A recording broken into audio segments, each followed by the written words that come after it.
Veins తో బాధపడుతున్నారా? భారతదేశంలోనే బెస్ట్ ట్రీట్మెంట్ అందించే ఏకైక హాస్పిటల్ ఏవిస్. నమస్తే అమ్మా. నమస్తే తల్లి. అమ్మ, నమ్మకం మూఢనమ్మకం మధ్యలో కాంట్రవర్సీ నడుస్తా ఉంది. ఎప్పుడూ హరిత ఉంటుంది. అక్షరాలకి ఎప్పుడు ఉంది. అంటే నాకేమనిపిస్తుందంటే, నాకు నమ్మకం కావచ్చు, అవతల వాళ్ళకి అది మూఢనమ్మకం కావచ్చు. ఏమవుతుంది, నాది నన్ను చేసుకొని వచ్చు కదమ్మా. నీకు ఇబ్బంది పెడితే అప్పుడు అది వేరే విషయం అనుకోండి. But until then when I am enjoying it, when I'm doing it, నీకేంటి బాధ అని అనుకోవాలా? లేకపోతే ఆ చిన్న గీతని ఎప్పుడైనా మన ఆలోచించాలా, స్పృహంలో పెట్టుకోవాలంటారా? అసలు నమ్మకం అంటే ఏమిటి, మూఢనమ్మకం అంటే ఏమిటి అని అని అర్థం చేసుకుంటే అది నాకా నీకా అన్న తర్వాత ఆలోచిద్దాం. ఓకే, ఇది మీరు నాకా నీకా అని చెప్పేటటువంటిది వేరే విషయం. అసలు నమ్మకం అంటే ఏమిటి?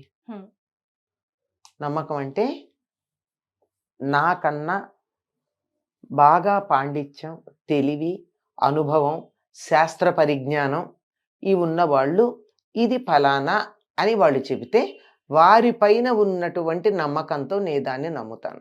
అది నమ్మకం. దానికి ఇంకా చాలా నమ్మకాన్ని గురించి ఒక మంచి విషయం చెప్తారు తర్కశాస్త్రంలో. తల్లి సత్యం, తండ్రి నమ్మకం అని. తల్లి సత్యం, తండ్రి నమ్మకం. ఎలా ఎలా? ఏ గర్భంలో నుంచి బిడ్డ బయటకు వచ్చాడో ఎవరు చెప్పక్కర్లా. తల్లికి కొడుక్కి DNA టెస్ట్ చేయక్కర్లా, ఈవిడ కొడుకు ఈయన అని. తండ్రి దగ్గరికి వచ్చేటప్పటికి తల్లి వీడు నీ కొడుకు అంటుంది. అవునో కాదో తల్లికే తెలియాలి. కావాలంటే వీడు నీ తండ్రి అని చెప్పింది అనుకోండి, తండ్రి అన్నది తల్లి చెప్తే నమ్మకమే తప్ప అవునో కాదో ఈ మధ్య కోర్టు కేసులు కూడా చూస్తున్నాగా. మరి ఎంత బాగా చెప్పింది మన తర్కశాస్త్రం పూర్వకాలంలో. అంతే కదా. తల్లి మీద ఉన్న నమ్మకంతో అది ఇతడు నీ తండ్రి అని ఎలా నమ్మాను నేను? తల్లి మీద ఉన్న నమ్మకంతో. అది నమ్మకం. ఇది ఉదాహరణకి చెప్పాను నమ్మకం అంటే.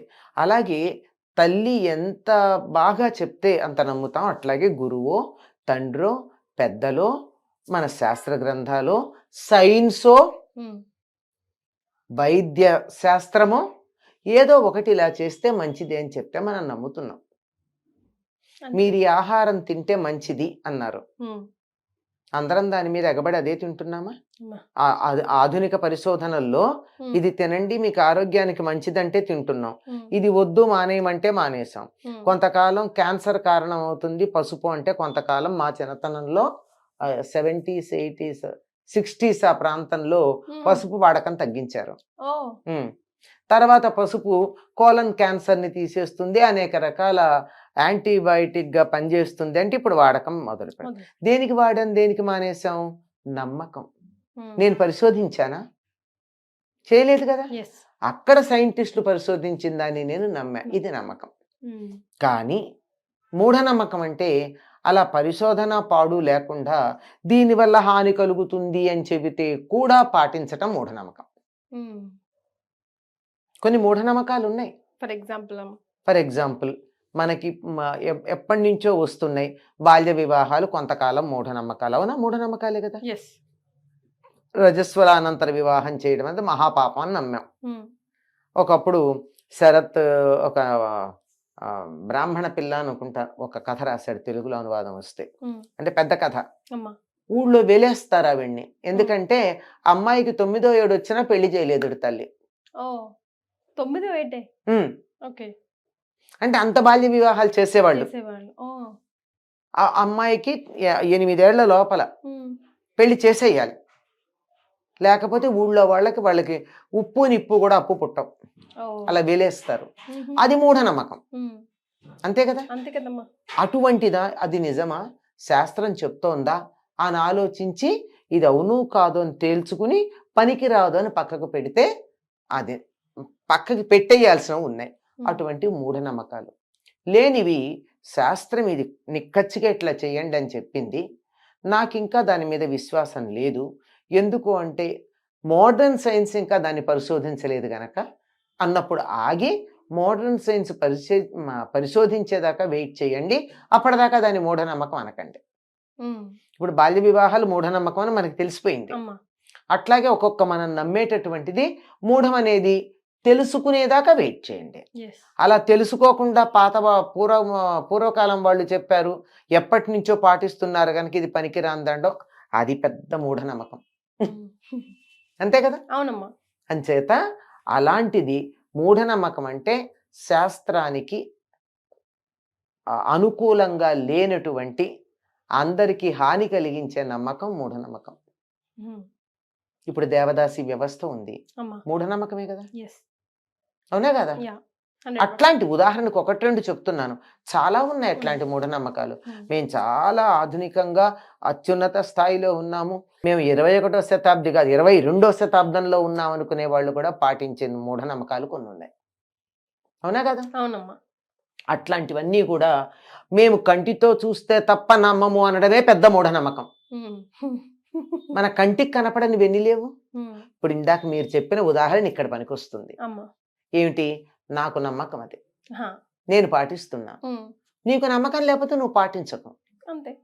దానివల్ల నేను పాటించే దానివల్ల నీకు గాని హాని కలిగితే అప్పుడు చెప్పు, లేదా దానివల్ల నాకు హాని కలిగిన ఒక మిత్రుడుగా నువ్వు ఇది పాటించటం వల్ల నీకు హాని కలుగుతుంది, దీని వెనకాల శాస్త్రీయమైనటువంటి అవగాహన లేదు, శాస్త్రీయ సత్యం లేదు, ఎవరో మూర్ఖంగా చెప్పింది నమ్ముతున్నావు తప్ప అని చెప్పి నాకు నువ్వు వివరించి చెప్పాలి. ఆ వివరించి చెప్పనంత కాలం నే పాటిస్తూ నాకు నీకు కూడా హాని లేనంత కాలం పాటించుకోనియండి.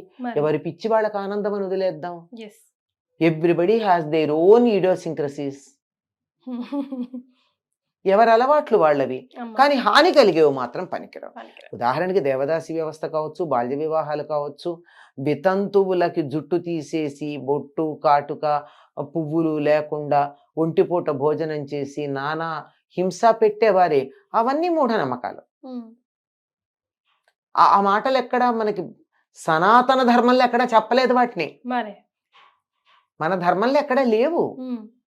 సనాతన ధర్మం ఏదైతే ఉందో అది చాలా సైంటిఫిక్ అమ్మా. ప్రతిదీ చాలా శాస్త్రీయం. కాకపోతే కొన్ని ఆచారాలు మధ్యలో వచ్చి చేరినవి ఏవైతే ఉన్నాయో అవి కాలానుగుణంగా వచ్చాయి. అప్పుడు ఉన్నటువంటి ఆర్థిక రాజకీయ పరిస్థితుల కారణంగా, సామాజిక పరిస్థితుల కారణంగా కొన్ని అలవాట్లు వచ్చాయి. వాటిని నమ్మమని ఎవరు చెప్పారు? పక్కకు పెట్టేయండి, జాగ్రత్తగా వాటన్నిటిని ఏరిపడేయండి. కానీ పాతదంతా పనికిరాదు, కొత్తదంతా చాలా గొప్పది అండ ఉంది, అది పెద్ద మూఢనమ్మకం. అదే పెద్ద మూఢనమ్మకం. ఇప్పుడు మూఢనమ్మకం టాపిక్ లోనే మనం ఎలాగో ఉన్నాం కాబట్టి కమెంట్ బాక్స్ లో మనము అసలు తల స్నానం అంటే ఏంటి, తల స్నానం ఎప్పుడు చేయాలి, అభ్యంగన స్నానం ఎప్పుడు చేయాలి, పండగలప్పుడు చేసే స్నానం ఏంటి అని సంక్రాంతి సీజన్ లో మనం ఒకటి చేసామమ్మా. అవునమ్మా. ఒక ఆవిడ ఒక క్వశ్చన్ పెట్టారు, మా ఇంట్లో ఎల్లమ్మ ఉంది, అయితే ప్రతి మంగళవారం నేను తలస్నానం చేయాల్సిందేనా అమ్మా అని చెప్పి. అమ్మా, మీరు గాని ముత్తైదు అయితే తలంటి పోసుకోండి, లేదు కాకపోతే మామూలు స్నానం చాలు, తల స్నానం చేయండి. ముత్తైదు కాకపోతే తల స్నానం చేయండి. మంగళవారం అయినా మీరు అమ్మవారికి పూజ చేస్తున్నారు గనక ఒట్టి నీళ్లు పోసుకోండి తల మీద. అంటే భర్త లేకపోతే, మీకు భర్త ఉన్నా, మీరు ఇంకా వివాహం కాని అమ్మాయి అయినా హాయిగా తలంటి పోసుకోండి, తలకి నూనె పెట్టుకుని తలంటి పోసుకోండి. శుభం కదా, అమ్మవారి పూజ శుభమా శుభమా? శుభం. శుభం కనుక తలంటి పోసుకోండి, అంతే. అంత తేలిక సమాధానం. సో మీ ప్రశ్నకి సమాధానం దొరికిందనే అనుకుంటున్నాను.